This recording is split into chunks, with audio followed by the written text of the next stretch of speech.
In the name of the God whose mercy is profound, whose kindness is everlasting, we in these episodes are making an attempt to understand what the correct answer to this question is.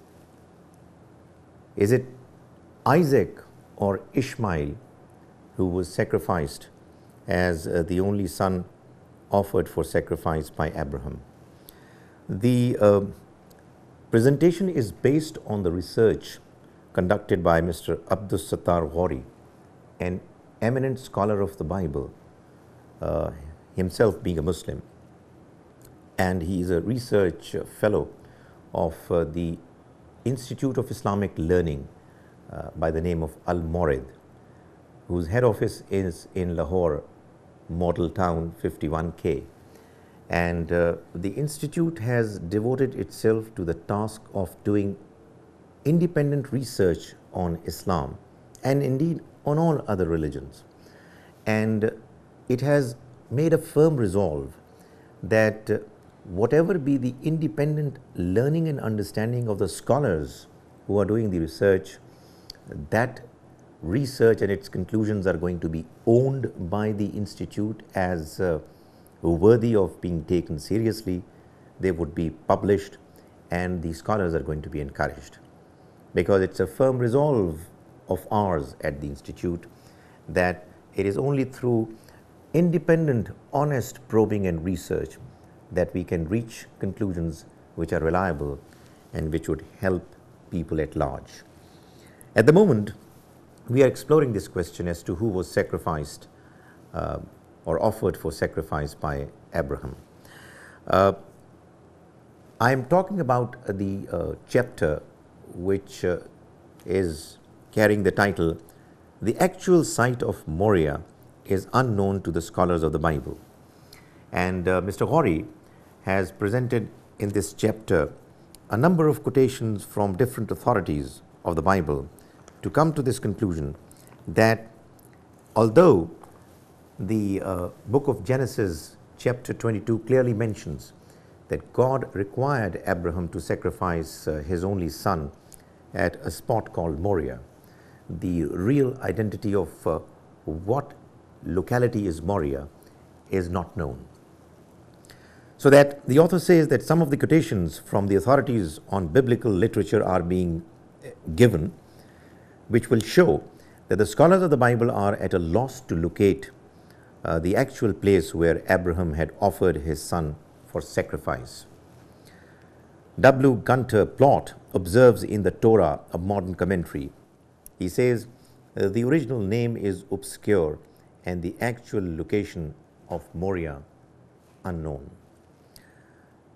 Reed and McNeil, in their article on Moriah in Hastings, Revised Dictionary of Bible, they say that because the place of origin of the journey is not stated in Genesis, it is best to conclude that evidence is not available for locating Moriah of Abraham's time.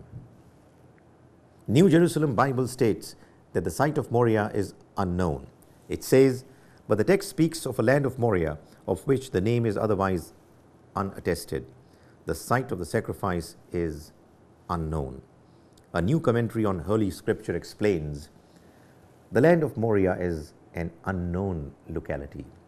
The Seventh-day Adventist Bible observes the name seems to have been rather uncommon.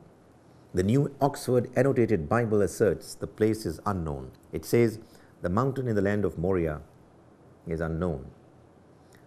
Dumlaw's commentary on the Holy Bible indicates the uncertainty regarding the identification of both the places. It says the land of Moriah, only mentioned again in 2 Chronicles chapter 3:1. Then Solomon began to build the house of the Lord at Jerusalem in Mount Moriah.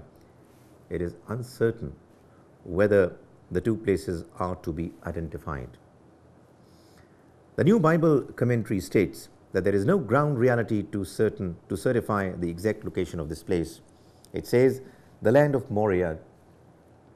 There is nothing in ancient topography to certify the exact location of this place, nor yet the mountain itself. The Wycliffe Bible commentary remarks, the place of the sacrifice cannot be positively identified. The Interpreter's Dictionary of Bible asserts the location is otherwise unspecified. The Harper's Bible Dictionary has reached similar views about it, and it says an unidentified site is in rugged terrain 3 days travel from Beersheba, where Abraham was to sacrifice, is something which is unknown.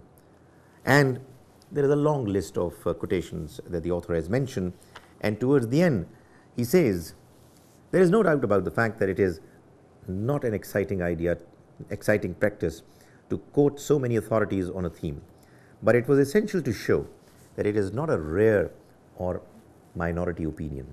That's why ample evidence has been afforded from almost every school of thought. It may also be noted that those who do not acknowledge the unidentified nature of the location of Moriah, located at various places, and are dubiously confused. It would thus be appreciated that the objective study of most of the scholars of the Bible reveal that, according to the Bible, the location of Abraham's offering his only son for sacrifice cannot be identified with exactness and certainty. Having failed to locate the place in the written annals of history pertaining to the Bible, one should try to trace it through some ground realities or some perpetual traditions, commemorations, celebrations, rituals, sites, buildings, etc. of the relevant nations on the theme. In other words, the author in this chapter has clarified that if we follow the biblical understanding and the commentaries, you would fail to identify any one particular place that could be confidently described as Moriah. So why should we not look for other traditions to be able to come to the answer to this question as to what place is, after all, Moriah? We shall see it in the next episode, that the author makes an attempt to offer an alternative understanding. May God enable all of us to know what the truth is, and may He enable us to follow it to the best of our abilities.